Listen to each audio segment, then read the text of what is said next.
breaking news, slow sports news. I've played the game. David De Gea, no longer a Manchester United player. 12 years at the club.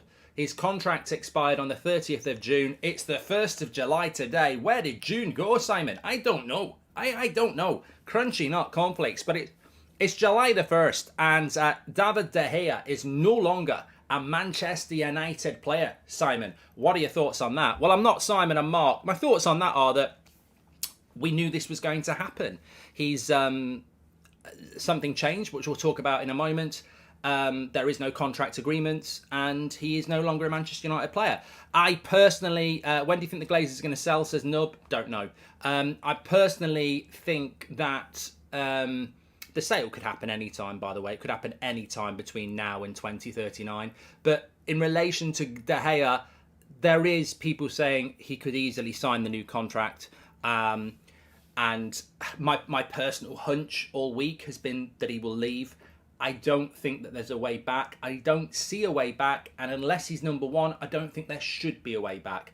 I'm absolutely on board with what people say, that you cannot have a reserve goalkeeper on over £100,000 a week. And the contract that United are putting towards De Gea is in excess of £150,000 a week. So why are we paying a reserve goalkeeper £150,000 a week? And why are we keeping a reserve goalkeeper who's been a legend for 12 years to be reserve goalkeeper? And then when he does get the chance to play a game in the Carabao Cup or an easy game at home, will play completely different.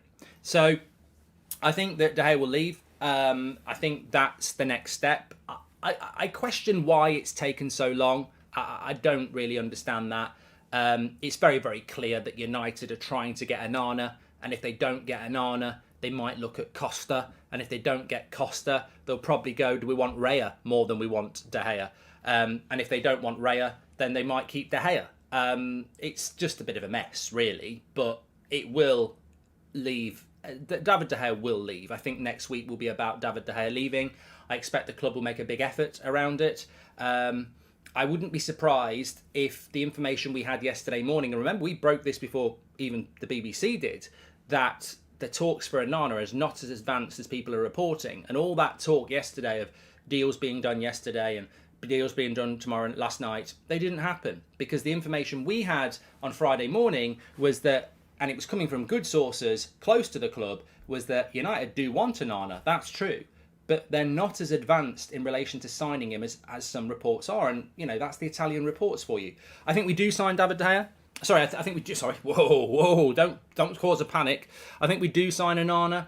But I think there might be a little bit of PR here from United, whereby early next week, there's a lot about what David De Gea has done at this club. A lot of compilations, a lot of thank yous, you know. And then I think maybe towards the end of next week, we sign Onana and we start a new chapter. I think that's how United will run it, because I think they know that it's not been handled that well so far, and I think that's what will happen. So David De Gea is no longer a Manchester United player. I don't think he will be a Man United player again. I think we will get Onana. I just think it will take a little bit longer while United transition. They do want to talk to De Gea about the contract. I've got to say, I'm amazed that we would offer De Gea 150 grand a week or more to be a reserve goalkeeper. I just think it's ridiculous. There is loyalty, there is compassion, but there is also time to move on. If he's not number one, it's time to move on. My stance, and some of yours, was I don't think that changing the goalkeeper this summer was essential compared to what other things were. Erik Ten Hag has decided it has. Let's move on. I've had a few people say to me, oh, yeah, well, Goldbridge, you're telling people to be respectful of David De Gea. You weren't respectful of Fellaini. He was a shower of shit. I don't think he was very good. I won't be respectful of certain other players when they leave. You do and deliver in a United shirt, you earn respect. You earn respect in life. You know, it's not a given. You don't wear a Man United shirt and get respect. And then somebody said, well, what about Rashford last year? You said we should sell him. Rashford's always been one of my favourite players. If we'd sold him, I'd have wished him all the best. I just felt that the relationship was breaking down, and credit to him, he fought back. And, you know, no one would sell Rashford now. Somebody said to me, what about Rooney? You said you wanted him gone. I did. Rooney's a legend of this club. I wanted him gone. That was my opinion at the time. Many of you might agree with that. Many of you might agree that David De Gea is a legend of the club and it's time to go. It's in, you know, I'm not a robot. Every player is different. I don't think it's time for De Gea to go. Many of you do. I thought it was time for Rooney to go. Most of you agreed. Rooney's still a legend, still respectful when he went. I was like, it's time to go. He's not been good enough for the last couple of years. It's time to go. So, look, you earn respect. Rooney was a legend. I really liked Ander Herrera. Don't think he was respected. Van Persie, I think he was fantastic. Wasn't respected. You earn respect. You don't just get respect because you're a Man United player. That's not the way it works. But let's just move on a little bit. I think one of the things that people really want to discuss, and we spoke about this a few weeks ago, didn't we? Ten Hag is already on Plan C. When this Onana and Costa and De Gea leaving story started, was it a week or 2 or 3 ago? There's a lot of fishing around as to why this was happening and why they'd waited till June to cause such chaos. And we said it at the time. It's because Erik ten Hag has had to pivot around his transfer plan. Transfer plan A for Erik ten Hag was Harry Kane, Mason Mount, Kim Min-jae. And Rabiot. That was his summer. Rabiot would have been free. Kim Min-jae would have been 40 million, Mason Mount 55, and then Harry Kane. And that's everything. That's all gone. You spent nearly £200 million. And whether people like it or not, that was his summer transfer plan A. Kane, Mount, Rabiot, Kim Min-jae. He will only get one of those players. So he shifts to plan B and he looks at, and I don't know what plan B was, to be honest. I don't know what plan B was. Was it Casido? Was it Osimhen? We don't know. He's on plan C at the moment.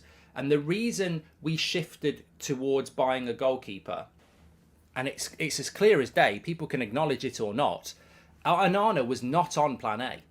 Costa was not on plan A. David De Gea staying was plan A. That's why the contract was there, and that's why it's now been changed. The reason United are going for Onana, and the reason David De Gea is leaving, and the reason it's been a little bit chaotic / disrespectful, whatever you want to say, is because Manchester United did not deliver Erik ten Hag's plan A. Erik ten Hag's plan A was 200 million being spent on Kane, Rabiot, Mount and Kim Min-jae. When Kane became impossible, Kim Min-jae became destroyed, and Rabiot is irrelevant because he's a free transfer, you've suddenly spent £50 million on Mason Mount, and you've got about another 150 to spend. And at that point, Erik ten Hag said to the board, well, you're not getting me Kane, you're not getting me Kim Min-jae, I'm not even sure I want a centre-back anymore, there's no striker out there I'm going to spend 100 million on, so there's quite a bit of money there spare that I'm now going to put towards a goalkeeper. And that is what has happened, and that is why, however long the last couple of weeks has been around this goalkeeper situation, that's what's happened. He's on plan C.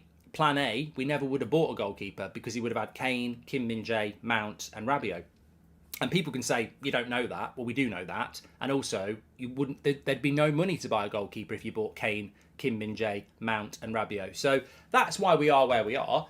Ultimately, you can say what you want about that. You can say that that's incompetence from the top. You can say that they're rubbish at negotiating. You can say these things happen in a transfer window.